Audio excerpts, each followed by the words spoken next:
Shirika la anga la Marekani NASA limesema limerejea tena katika shughuli ya kutuma wanaanga kwenda mwezini baada ya misheni ya chombo cha Artemis 2 kufanikiwa kurushwa kutoka Florida. Tazama wakati ambapo chombo hicho kilipopaa angani. 4, 3, 2, 1. Booster ignition. Chombo hiki kinabeba wanaanga wanne katika safari ya kwanza ya kwenda mwezini yenye binadamu katika muda wa zaidi ya miaka 50. Raia watatu wa Marekani na mmoja wa Canada wanakusudia kufanya safari ya siku 10 wakizunguka upande wa mbali wa mwezi na kisha kurejea duniani. Safari hii ya kihistoria inafanyika baada ya maandalizi ya miaka kadhaa. Wanaanga wawili walioko ndani ya Artemis 2 wamezungumza na NASA kuhusu mandhari ya anga wanayoyashuhudia, ikiwemo muonekano wa dunia. Kamanda Reid Wiseman amesema kuwa dunia ni ya kuvutia sana kutoka anga za juu, huku mwenzake Christina Koch akisema muonekano wake ni wa ajabu, kama unavyoona katika picha hizo za kutoka kwa shirika hilo la NASA. Video yao imepeperushwa mubashara kutoka kwa chombo hicho. Kufikia sasa wamefanya ukaguzi muhimu wa mitambo, ikiwemo majaribio ya mfumo wa mawasiliano, na kwa sasa wanaanga hao wanalala.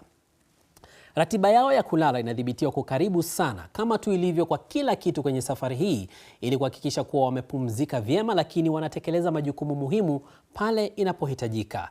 Taarifa ya mhariri wa sayansi wa BBC Rebecca Morel inawasilishwa na Leila Mohamed.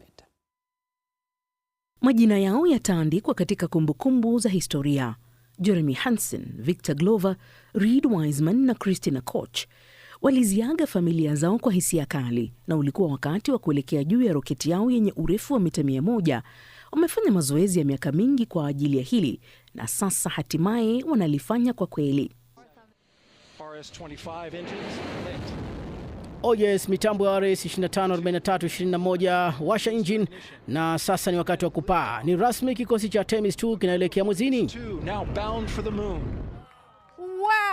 Wow, Mungu wangu, tukio la kusisimua. Si tu kile unachokisikia na kukiona tu wakati chombo hicho kinaporuka. Hakika unahisi hadi mtikisiko wake katika mwili wako. Hii ni roketi yenye nguvu zaidi iliyowahi kuundwa na NASA. Wow, na inahitaji kuwa thabiti kwa sababu inawasafirisha wanaanga umbali wa kilomita 1450 kuelekea mwezini. Na sasa tunakaribia Mark X stand. Tunakusikia kwa njia safi kabisa katika kituo cha Ponce de Leon. NASA ilitoa taarifa kuhusu operesheni na kikosi hicho punde tu baada ya kuondoka. Wako salama na wako ngangare kabisa. Tutaendelea kuchunguza na kufuatilia afya yao na hali yao tunapoendelea katika awamu ya pili ya misheni ya Artemis 2. Kwa hiyo baada ya kipindi cha miaka 54, NASA imerejea tena kwenye harakati zake za kuwatuma wanaanga mwezini. Integrity, guidance converged, performance nominal.